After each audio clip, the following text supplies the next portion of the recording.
Saudara-saudara, saya ingin kita sama-sama bangkit berdiri sekali lagi. Sekalian kita mau ambil bagian dalam perjamuan kudus.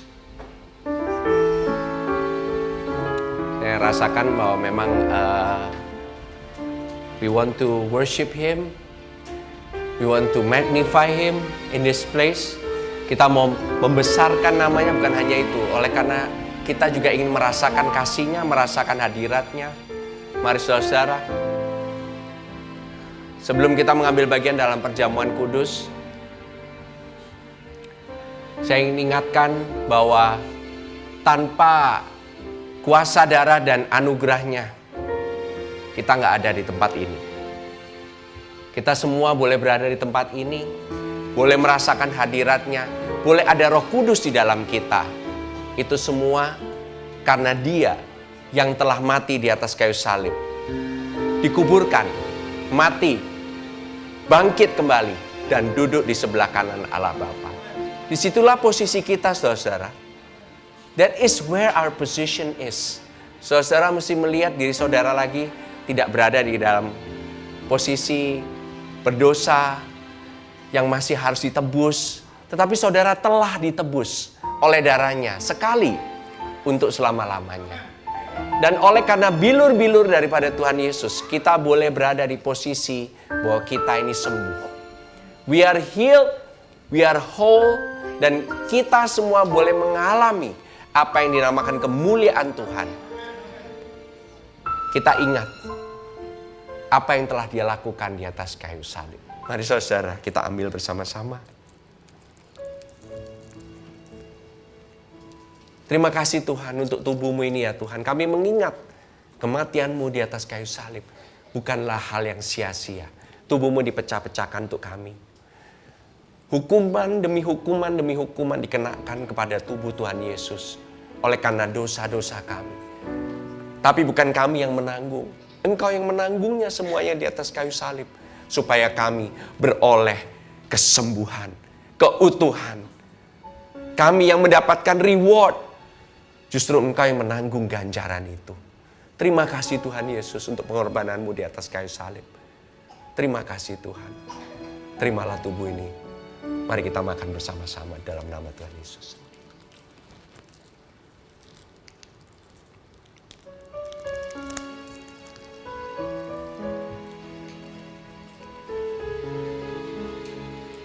Mari kita angkat cawan yang berisi darah. Darah perjanjian. Di dalam darah terdapat kehidupan. Kehidupan di dalam darah ini adalah darah daripada anak domba Allah. Bukan darah kambing domba, tetapi darah Yesus sendiri yang Dia bawa dan persembahkan kepada Bapa. Dan Bapa sangat dipuaskan oleh pengorbanan anaknya. Sehingga dosa-dosamu tidak lagi terlihat oleh Tuhan. Yang terlihat, engkau telah ditutupi oleh darah ini. Tidak ada lagi kesalahan. Dosa-dosa pelanggaran apapun yang mungkin kau rasakan. Sudah engkau alami saat ini. Engkau merasakan mungkin gara-gara saya berbuat salah. Makanya hari ini saya terima akibatnya. Ketahuilah pada hari ini keselamatan itu ada pada dirimu. Terlepas dari perbuatanmu. Terlepas dari apa yang telah engkau lakukan di masa lalu. Tetapi Tuhan mengingatkanmu bahwa hari ini engkau punya masa depan yang cerah. Engkau punya masa depan yang penuh dengan keberhasilan, penuh dengan terobosan, penuh dengan kesembuhan. Terima di dalam nama Tuhan Yesus. Terima kehidupannya. Mari kita minum bersama-sama.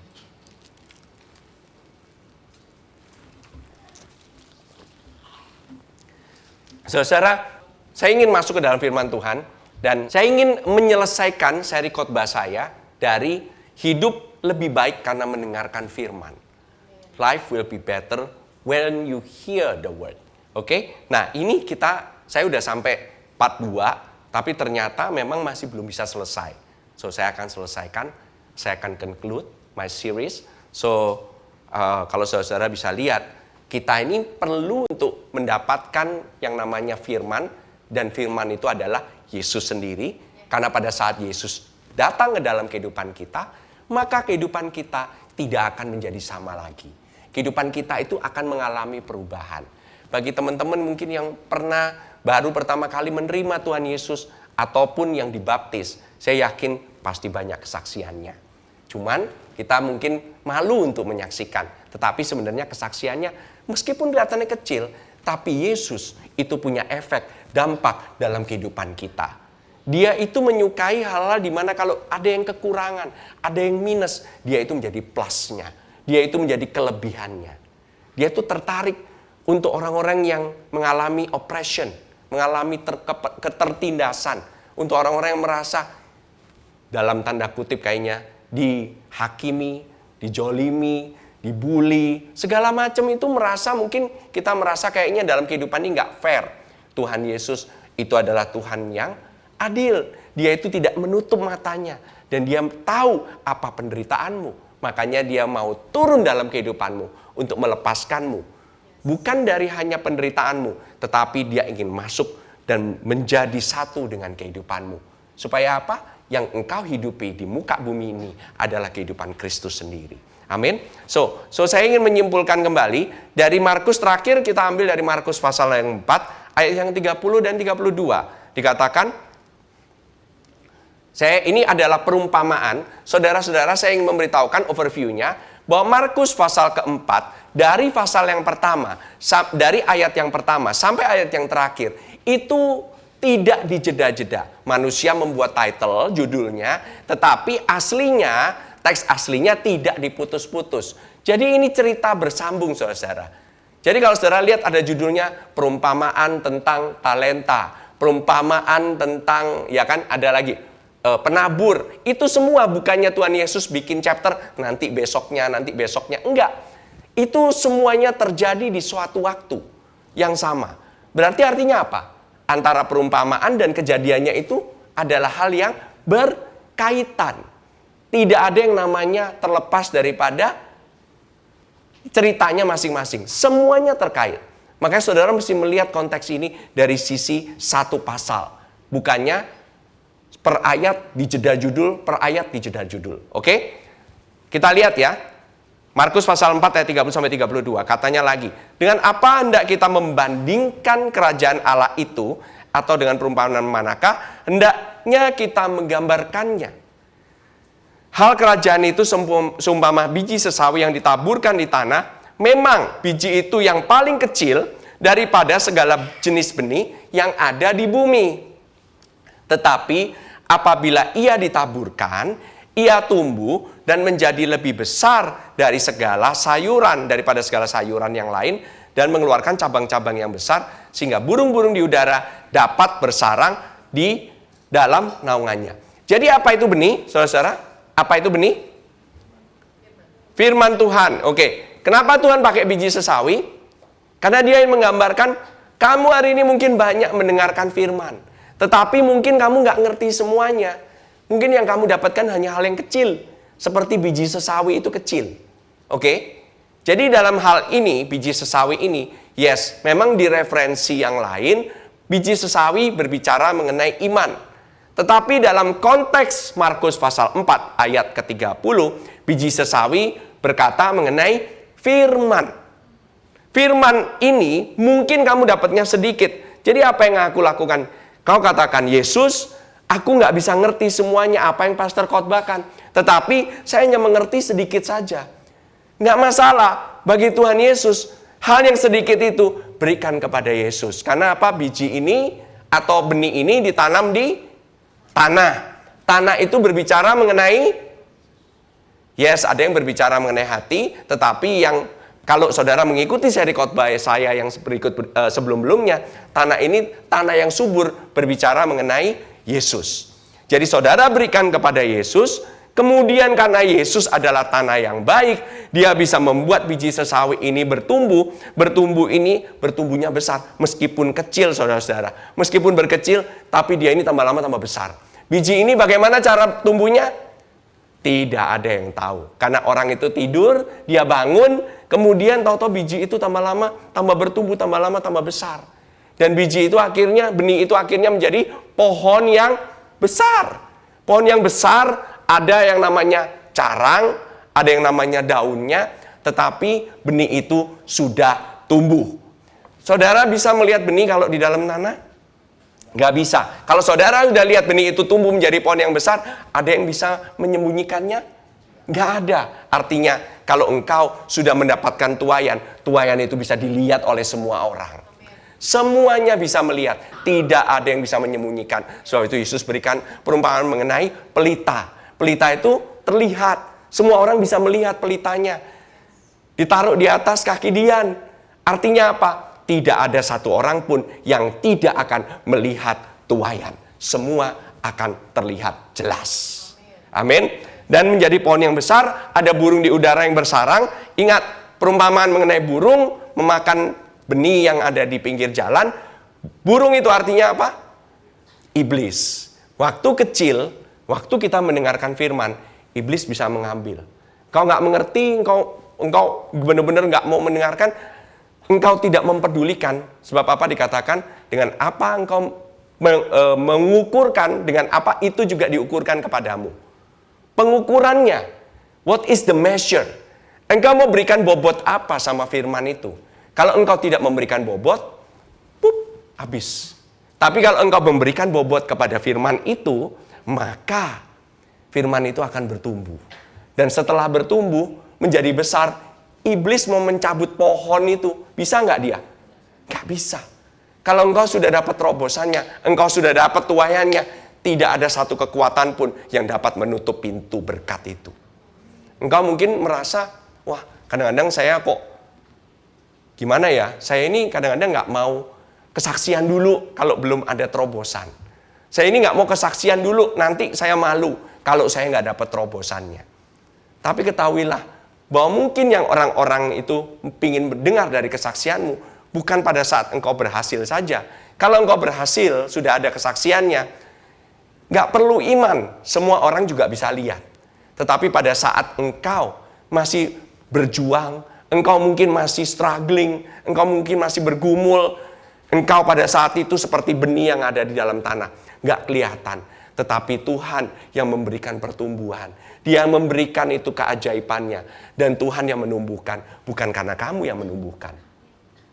Bukan kamu tanah yang baik, tapi Yesuslah tanah yang baik. Disitulah di mana engkau, Tuhan perhatikan, Tuhan mulai memperlihatkan, engkau mungkin memberikan kesaksian, yes, saya masih struggling, tetapi saya tahu Tuhan beserta dengan saya, dan Dia pasti memberikan saya tuaian. Suddenly, orang-orang itu nggak merasa terdiskualifikasi. Orang nggak merasa tersingkirkan. Saya sama kok sama kamu. Kita sama-sama makan nasi, ada mungkin yang makan roti, tapi sama-sama kan. Nggak ada yang lebih sakti, nggak ada yang lebih diurapi dari yang lain. Kita semua diurapi oleh Tuhan. Kita semua diberikan kasih karunia yang sama oleh Tuhan. Kita dikasihi sama oleh Tuhan. Orang menjalankan fungsi yang berbeda-beda. Tetapi kita semua mendapatkan kasih karunia demi kasih karunia, demi kasih karunia. Disitulah engkau akan berkata, Tuhanku yang menjadi penyelamatku. Dan pada saat engkau udah keluar, tuaiannya udah besar, tidak ada satupun kuasa gelap yang bisa bilang, oh ini bukan dari Tuhan. Mereka akan melihat ini satu-satunya karena oleh Tuhan. Karena Tuhan yang memberikan pertumbuhan. Sebab itu pada saat dikatakan lawanmu si iblis itu, oke, dengan apa kita melawan si jahat? Dengan kuasa darah anak domba dan kesaksian kita. Bukan kesaksianmu lagi engkau menang. Justru waktu kesaksianmu, waktu engkau lagi nggak layak, tapi Tuhan layakkan dan Tuhan berikan terobosan. Amin. Nah, saudara, menariknya, kalau kita memakai Alkitab untuk menjelaskan Alkitab ya, Matius 6 ayat 33 katakan mengenai apa sih? Kan dibilang di sini, dengan apakah engkau membandingkan kerajaan Allah? Kerajaan Allah itu berbicara mengenai apa? Tetapi carilah dahulu kerajaan Allah dan kebenarannya, maka semuanya itu akan ditambahkan. Jadi kerajaan Allah itu berbicara bukan mengenai suatu tempat saja, tetapi berbicara mengenai suatu pribadi, yaitu Yesus. Yesus dan kebenarannya. Yesus dan kebenarannya. Maka kita lihat bahwa pekerjaannya telah selesai, telah sempurna di atas kayu salib. Benih firman itu yang mungkin kamu lihat kecil, Mungkin saja saat kamu percaya, kamu belum tahu apa-apa. Kamu mungkin saat itu kamu hanya ketahui, Jesus loves me. Yesus mengasihiku, karena itu dia rela mati bagiku. Dan kamu ditempatkan di dalam Kristus. Mungkin kau cuma mengertinya itu aja. Aku ada di dalam Kristus loh. Aku ini ada di dalam loh. Siapa yang berani melawan aku? Aku ini ada di dalamnya Kristus. Kristus menjadi perisaiku. Kalau seperti itu, bahwa engkau mendapatkan perlindungan yang luar biasa, suddenly mulai mikir, wow, benih kelihatannya kecil, suatu kebenaran kelihatannya kecil, tapi itu lebih daripada sanggup untuk mengubah kehidupanmu. Amin. Nah, apalagi yang terjadi? Kebenaran ada. Nah, sekarang kita lihat Roma 14 ayat 17. Kita tahu apa kerajaan Allah itu bukanlah soal makanan dan minuman. Ini adalah tema kita. The year of the kingdom of God. Dikatakan, tetapi soal kebenaran, soal damai sejahtera, dan sukacita oleh Roh Kudus. Saudara dibenarkan pada saat saudara merasa benar atau enggak benar. Saudara mendapatkan damai sejahtera pada saat saudara keadaannya oke maupun tidak oke, damai sejahtera tetap ada. Dan saudara tetap bisa bersukacita. Meskipun dalam kehidupanmu banyak masalah, meskipun dalam kehidupanmu banyak tantangan, engkau tetap bisa bersukacita. Di dalam apa? Roh Kudus. That is the kingdom of God. Tidak tergantung dari keadaan. Mau beras naik harganya, mau bensin naik, mau bensin turun, mau kurs naik, mau kurs turun, nggak masalah. Mau nanti COVID-nya tambah tinggi, COVID-nya nggak tambah tinggi, mau negara nanti ditutup, enggak. Semuanya itu tidak menjadi patokan kita. Yang menjadi patokan kita apa? Apa janji Tuhan? Apakah Tuhan tetap membenarkan saya? Ya. Apakah Tuhan telah memberikan damai sejahteranya? Ya. Apakah kita dikatakan tetap bersukacita? Ya. Itu yang sifatnya kekal. Keadaan bisa berubah-berubah, saudara. Saudara mau nanya minggu depan keadaannya kayak gimana, keadaan politis. Oh ya, saya prediksi keadaan kayak begini. Nggak ada satupun orang bisa meramalkan apa yang bakalan terjadi.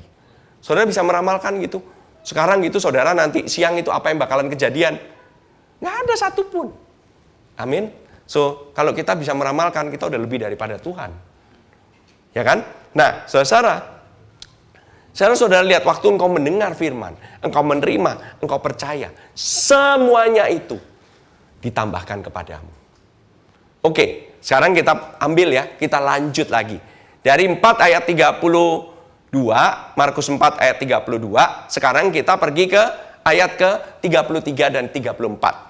Dikatakan Markus 4 ayat 33-34. Dalam banyak perumpamaan yang semacam itu, ia memberitakan firman kepada mereka apa? Sesuai dengan pengertian mereka.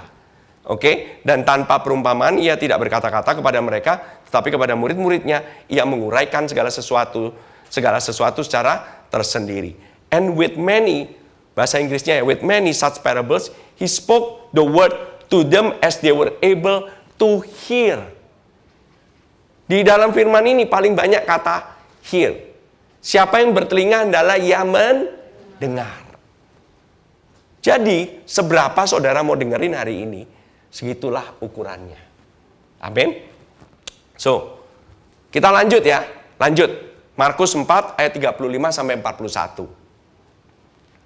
Pada hari itu, waktu hari sudah petang, Yesus berkata kepada mereka, marilah kita bertolak ke seberang.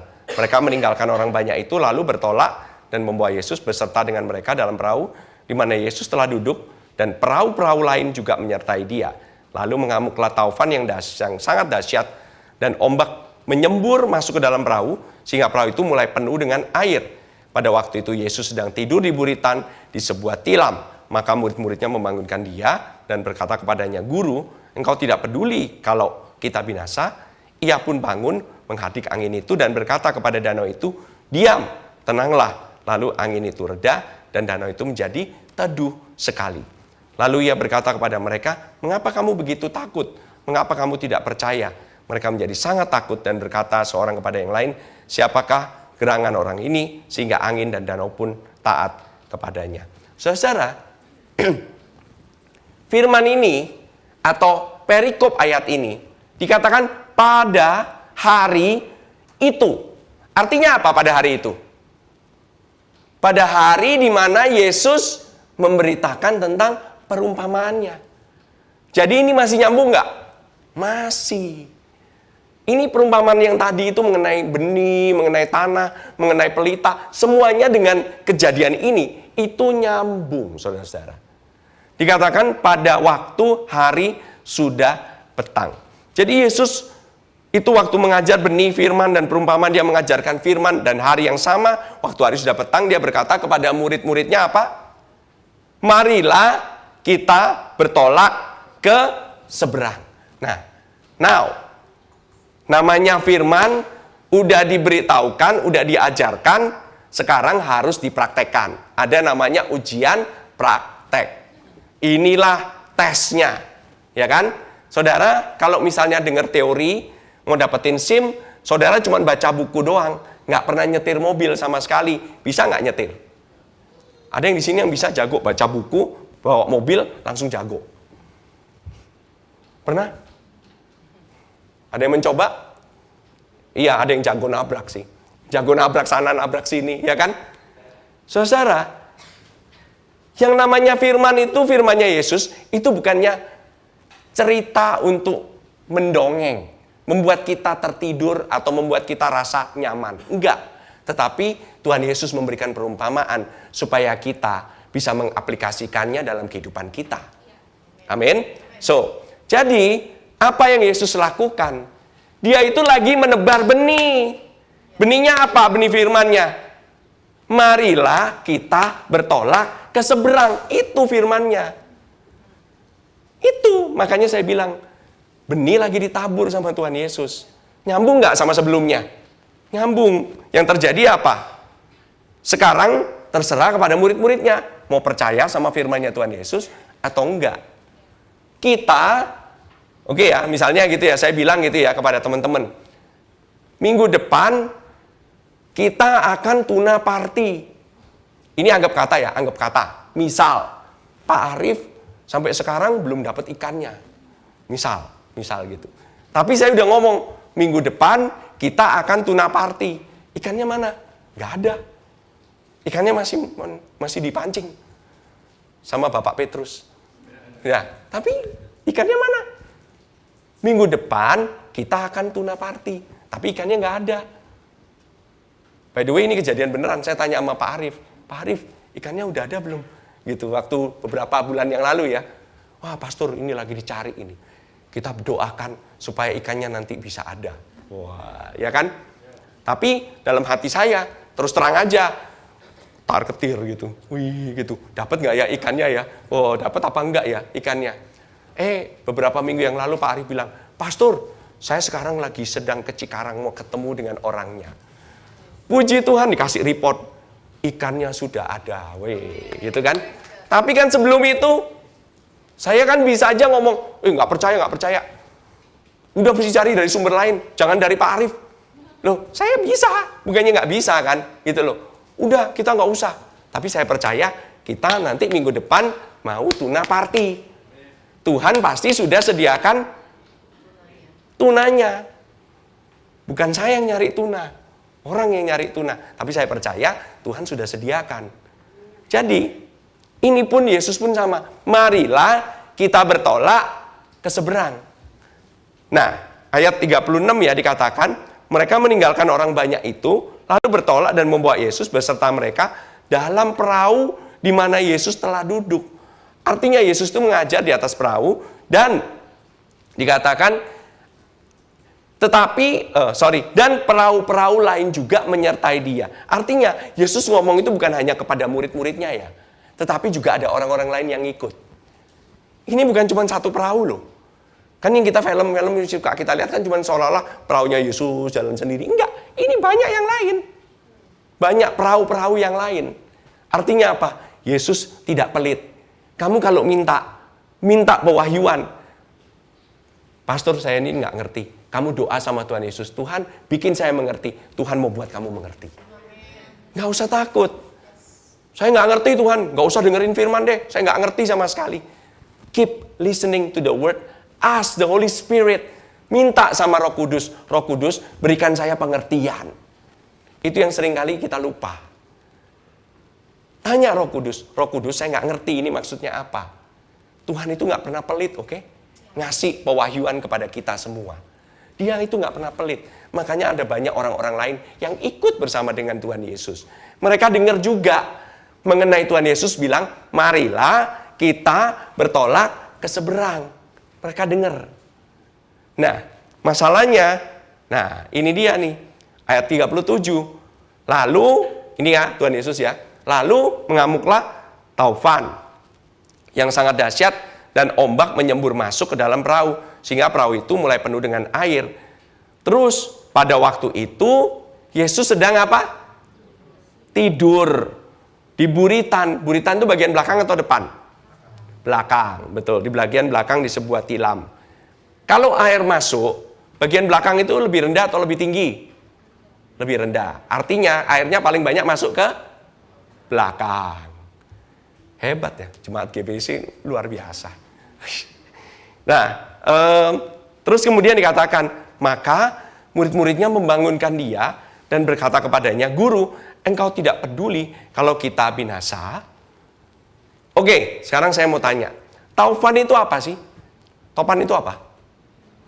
Angin, benar, angin. Ombak itu apa? Ombak apa? Ombak. Yang sering main di pantai. Air ditambah ketiup, ya angin, benar. Air ketiup angin. Air berbicara mengenai apa? Firman. Angin berbicara mengenai roh. Mengenai roh. Bisa Roh Kudus, bisa roh jahat. Yang penting roh. Nah, angin ditambah air dijadiin satu. Ya, firman ditambah roh itu doktrin. Pengajaran. Oke. Jadi kembali lagi biar kita memakai Alkitab, menjelaskan Alkitab. Oke? Efesus 4 ayat 14 kita lihat sama-sama. Sehingga kita bukan lagi anak-anak yang diombang-ambingkan oleh rupa-rupa apa? Angin pengajaran. Oleh permainan palsu manusia dalam kelicikan mereka yang menyesatkan. Jadi roh itu bisa memakai firman Tuhan dan itu yang dinamakan pengajaran atau doktrin. Oke? Iblis kalau mau kasih doktrin itu, iblis itu juga ngerti firman by the way ya. Jangan pikir iblis nggak ngerti firman. Iblis ngerti firman. Kenapa? Waktu Tuhan Yesus dicobai, dia bilang ada tertulis, ya kan? Berarti dia baca firman nggak? Baca firmannya, ya kan? Makanya Tuhan Yesus jawabnya juga harus pakai firman. Yang bisa melawan firman, cuman dengan firman yang lain. Kalau ada yang palsu, berarti ada yang asli, ada yang benar. Mungkin kita sering lihat banyak pengajaran, mungkin kita sering lihat banyak doktrin-doktrin, grace pun, kasih karunia pun, doktrinnya banyak. Makanya saya bilang, supaya engkau tidak terombang-ambing. Nah, ini bagaimana? Ini saya kecepatan dikit ya. Tetapi, saudara lihat ya, pengajaran atau doktrin itu punya dua efek. Pertama, kamu akan tergoncang. Iman kamu akan tergoncang.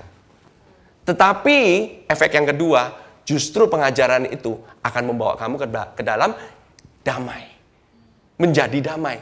Menjadi settle. Oke, kita lihat apa yang Yesus lakukan. Apa yang Tuhan Yesus lakukan? Tidur, oke. Apa yang murid-muridnya lakukan? Teriak-teriak, Tuhan mau mati Tuhan, gitu. Aduh mati Tuhan. Tuhan aku serahkan kepada langit dan bumi, aku ikhlas Tuhan. Gitu dalam kapal. Mereka khawatir. Mereka ketakutan. Ya kan? Karena mereka melihat apa yang mereka lihat di luar. Tetapi mereka tidak lihat apa yang Yesus lakukan. Yang mereka lihat apa? Ombak. Padahal Yesus baru berkata apa? Firman baru ditaburkan. Marilah kita bertolak ke seberang. Artinya apa? Pasti nyampe nggak? Pasti. Baru dikasih firman. Baru diomongin. Begitu dikasih tes 1 langsung fail big time. Mereka tidak lihat apa yang Yesus lakukan. Kita pun baru keluar dari GBC, jangan pikir kita kebal. Baru keluar dari GBC nih, set gitu ya. Keluar parkir kan, set, ada mobil motong, set. Apa yang kamu lakukan? Mepet lagi, cuit gitu. Nomor 1 mata melotot. Mulai diliatin, siapa tuh? Jemaat 3A atau jemaat yang di lantai yang lain? Atau orang dari sini? Siapa? Ya kan? Terus kelihat di belakang stikernya, God's Beloved Church. Aduh, jemaat. Gimana ini caranya?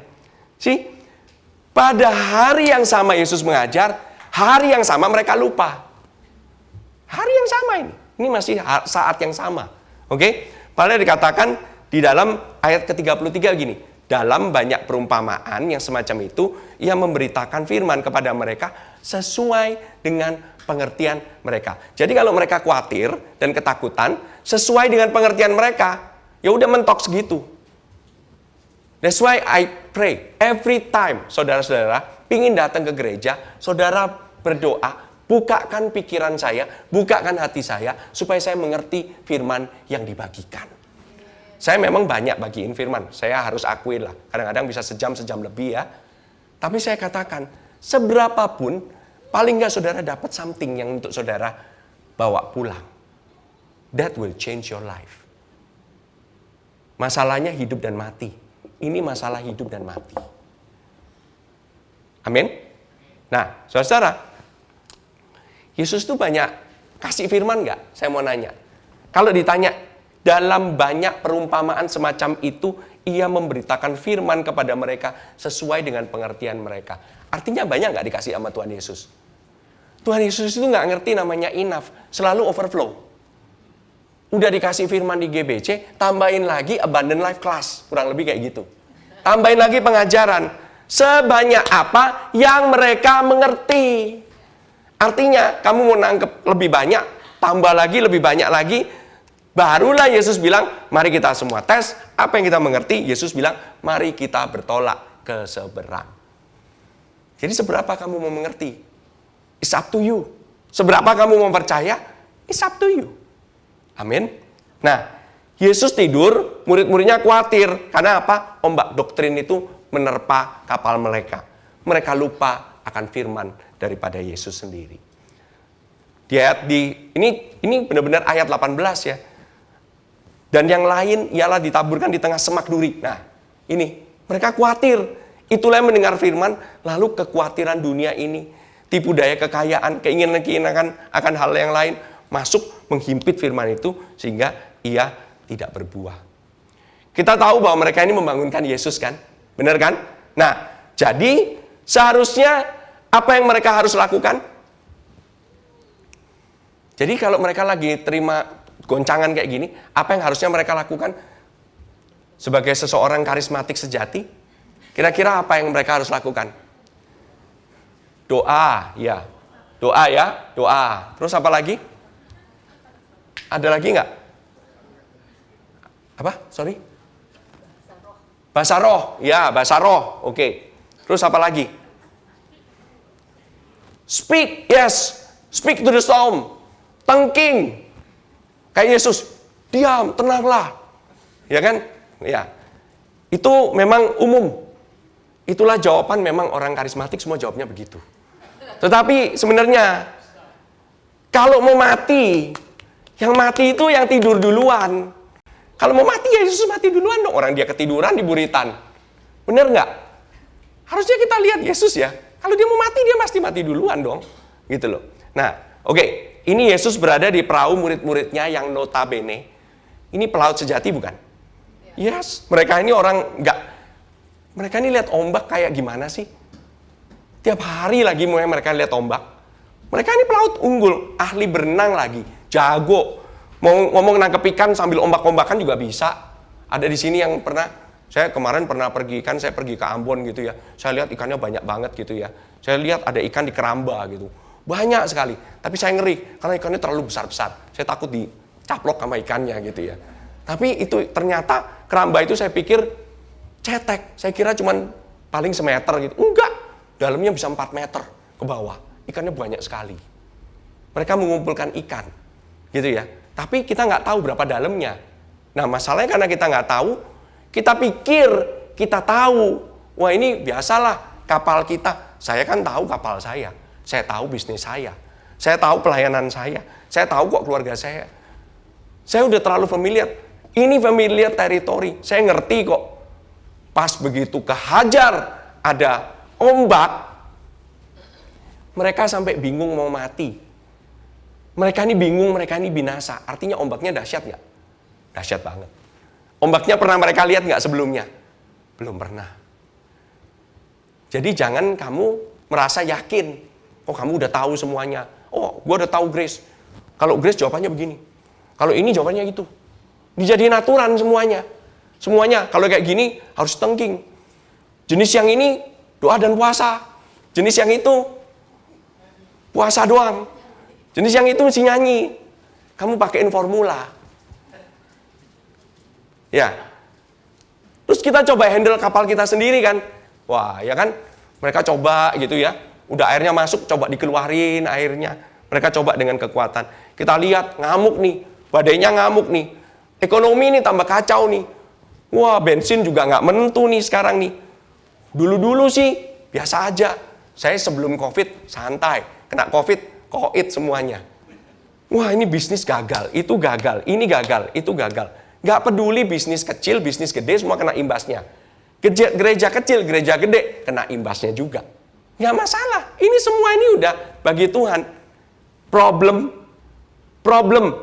keuangan, COVID, pandemi, itu bukannya problem yang besar kayak gimana. Itu hanya menunjukkan siapa diri kamu sebenarnya. Amin. Nah, saudara, tadi yang informasi saja, kasih karunia yang sifatnya informasi, sekarang jadi pewahyuan. Di sini loh, di sini. Dulu cuma tahu Yesus itu khotbah doang.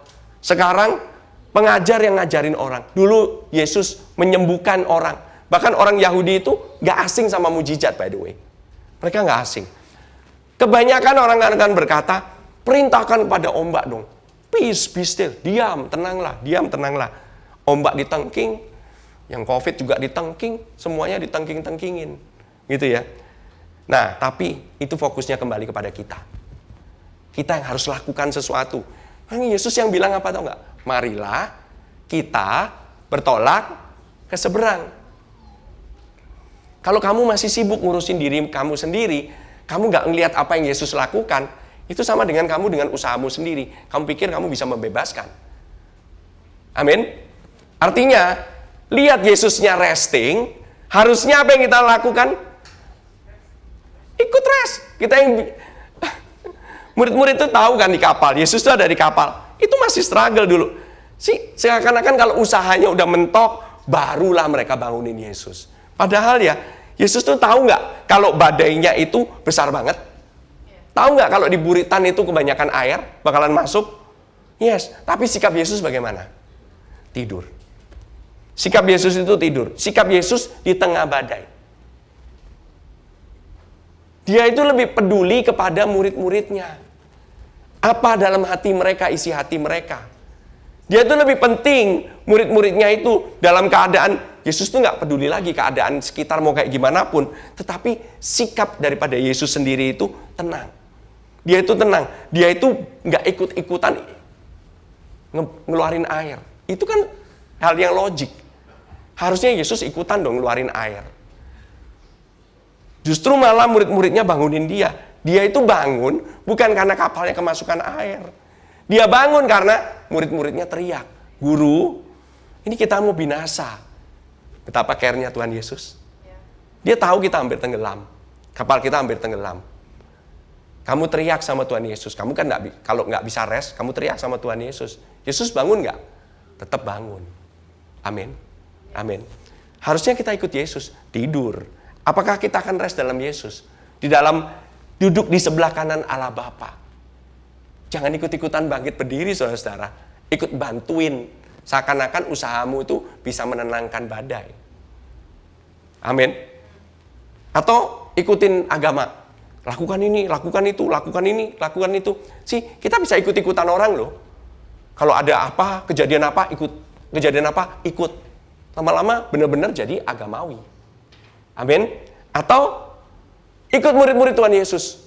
Ikut meragukan Tuhan Yesus deh. Sama-sama. Bilangin, guru, engkau tidak peduli. You don't care.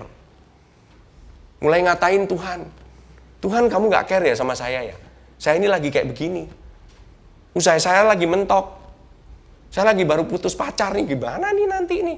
Saya nggak bisa berhidup nih, tanpa Ayang. Katanya begitu. Ya, kalau Yesus tidur, kita ikut tidur, saudara. Karena Yesus yang berkata, marilah kita bertolak ke seberang. Amin. Ayat 39, ia pun bangun menghadik angin itu dan berkata kepada danau itu, diam, tenanglah. Lalu angin itu reda. Dan danau itu menjadi teduh sekali. By the way, kata teduh sekali itu artinya mega calm. Artinya apa? Ketenangan yang luar biasa, benar-benar kayak kaca. Dari yang benar-benar gede mendadak kayak kaca. Ya itu baru tenang lah, gitu loh. Ya kan? Nah, tetapi saya mau katakan, jadi kalau doktrinnya Yesus, the word of Jesus, apa yang keluar dari mulutnya Tuhan Yesus, setelah marilah kita bertolak ke seberang, apa yang keluar next? Diam, tenanglah. Itu pengajaran daripada Yesus. Jesus spoke. That's the word of Jesus. That's the doctrine of Jesus. Firman-Nya ada rohnya. Apa yang terjadi kepada danau? Mega calm. Doktrin yang benar, doktrin yang berpusat pada Kristus akan membawa ketenangan. Tidak akan membawa kita ini jadi ketakutan. Malah tambah tergoncang iman kita. Jadi kalau ada pengajaran yang membuat kamu jadi ragu-ragu, atau iman kamu jadi malah terguncang, bimbang, terombang ambing, that's not from the Lord. Amin. Amin. Nah, saudara, dunia akan selalu bingung. Kita harus plan, be logical, pastor. Tapi apapun kejadiannya, mau baik maupun buruk, Tuhan tidak akan pernah mengecewakan kita. Amin. Karena apa? Dia tidak berubah kasih setianya. It's not Him. It's not us. It's not about us. It's Him. All about Him. Kita ini kenapa sih harus khawatir? Harga naik lah, bensin naik lah, bisnis sepi dan lain-lain. Kita kepikiran, yes. Kalau kamu bisa kepikiran, artinya Tuhan juga mikirin mengenai kamu. Dia care about you. Amin. Nah, memang ombak itu bisa masuk. Tetapi apakah Tuhan tidak bisa menyediakan jalan keluar? He always can. Look to Jesus. Jalan keluarnya gampang. Lihat pada Yesus. Apa yang dia lakukan? Dia tidur, ya kita ikut tidur. Amin. Dalam kehidupan kita pasti ada yang namanya malam. Ada yang namanya gelap. Kita mungkin discourage, kita mungkin takut. Apapun lah. Kita punya expertise, kita punya keahlian, kita punya pengalaman. Tapi yang namanya begitu badai menghantam. Kita ada yang namanya being afraid and uncertain. Ada rasa takut, kadang nggak yakin gitu. Bahkan kita pun sering berpikir, mungkin karena saya kurang dekat sama Tuhan kali. Mungkin saya harus mendekat lagi. Ingat ya, kita ini ada di dalam Kristus. Dan Kristus ada di dalam kita. Kita ini dilindungi oleh Yesus sendiri. Kapal kamu bakalan tenggelam nggak? Nggak. Meskipun kapalmu masuk air, nggak akan tenggelam. Amin, amin. Meskipun kita nggak bisa melihat di mana jalan keluarnya. Tetapi kita harus tahu, kita harus percaya, kita ini udah diselamatkan sekali untuk selama-lamanya. Dan Dia ingin menyelamatkan kita terus-menerus. We are forever safe in Christ. In Christ we are forever safe. Ayat 41 katakan, mereka menjadi sangat takut dan berkata seorang kepada yang lain, siapa gerangan orang ini? Sehingga angin dan danau pun taat kepadanya. Mereka baru tahu ya, khotbah Yesus itu artinya apa. Baru tahu mereka. Dalam hal kerajaan surga, rajanya siapa? Yesus. Yesus itu raja daripada badai yang ada.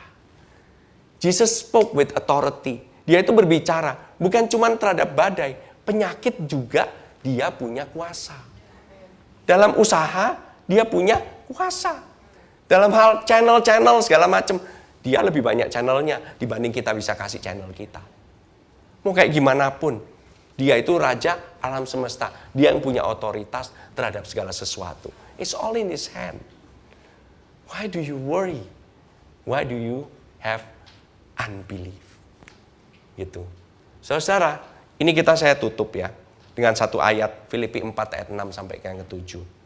Janganlah hendaknya kamu khawatir tentang apapun juga, tetapi nyatakanlah dalam segala hal keinginanmu kepada Allah dalam doa dan permohonan dengan ucapan syukur. Kemudian damai sejahtera Allah yang melampaui segala akal akan memelihara hati dan pikiranmu dalam Kristus Yesus. Kita tahu ya, damai yang sesungguhnya bukan berarti nggak ada masalah. Damai yang sesungguhnya itu justru damai sejahtera di tengah-tengah masalah. Dan kita tahu bahwa kita harus mendengarkan apa yang Tuhan Yesus taburkan. Tuhan Yesus bilang, mari bertolak ke seberang. Mari saudara, kita bertolak ke seberang. Yesusnya tidur, kita ikut rest. Rest in Him. Bukan berarti kita nggak lakuin apa-apa ya, resting itu ya. Saya katakan sekali lagi, bukan berarti kita, oh ya udah, kehidupan sehari-hari, kisera, sera. What will be? Will be. Enggak kayak begitu. How we do it? Pada saat kita mendengar itu, kita kerjakan apa yang kita perlu kerjakan. Kerjakanlah tiap hari. Work. Whatever the work that you work. But not with the worry in your heart. Yang bisa let not your heart be trouble, cuman kamu. Sebab itu kalau kamu khawatir, doa. Thank Him. Apa yang Tuhan telah berikan. Berterima kasih bahwa damai sejahteranya sudah diberikan kepada kita. Bahwa damai sejahteranya itu melampaui pikiran kita. Nggak ada, kita nggak bisa. Kita bingung, damai sejahtera itu memang cukup aneh. Karena apa? Kita pikir damai sejahtera itu datangnya kayak gitu. Tapi justru di tengah-tengah badai. Justru di tengah-tengah kekacauan. Justru di tengah-tengah pengajaran yang simpang siur. Kamu bisa stay cool di tengah. Kamu nggak dikit-dikit harus begini, dikit-dikit harus begitu. Enggak, you just stay in the middle. You are still in the center. Saudara pernah tahu nggak kenapa kapal itu nggak gampang terbalik? Kapal itu bisa terbalik karena kapal itu kalau nggak bisa terbalik karena di bawahnya itu ada pemberatnya. Ada pemberatnya itu dia itu semakin berat di bawahnya, makanya dia nggak bisa tipping. Itu hal yang nggak kelihatan. Yang di bawah itu hal itu apa ya? Kita ngomongnya ya namanya balas, kill. Itu pemberat di bawah. Pemberat itu semuanya nggak ada yang bisa lihat. Jangkar yang menyebabkan kapal itu nggak kemana-mana, nggak bisa kelihatan. Tapi itu yang hold us, that anchor of hope. And kapal itu sendiri, that will hold you together. Christ is in the boat. He holds you together. Dia yang memegang engkau, menyebabkan engkau pemikirannya nggak bisa kemana-mana gitu. Pemikiranmu akan stabil di tengah. Kalau engkau kebanyakan bingung, mau ngapain bingung, look to Jesus. Lihat kepada Yesus lagi. Kamu mungkin nggak tahu caranya gimana itu keluar dari masalah. Nanti Tuhan akan berikan pada saatnya. Pada saatnya. Amin. Jangan ngeduluin Tuhan, jangan jalan di depan Tuhan. Ngeduluin, Tuhan, tak bantuin Tuhan. Tak keluarin airnya semua dari kapal. Supaya nanti kamu nyampe di seberang. Ini siapa yang nyelamatin siapa? Amin.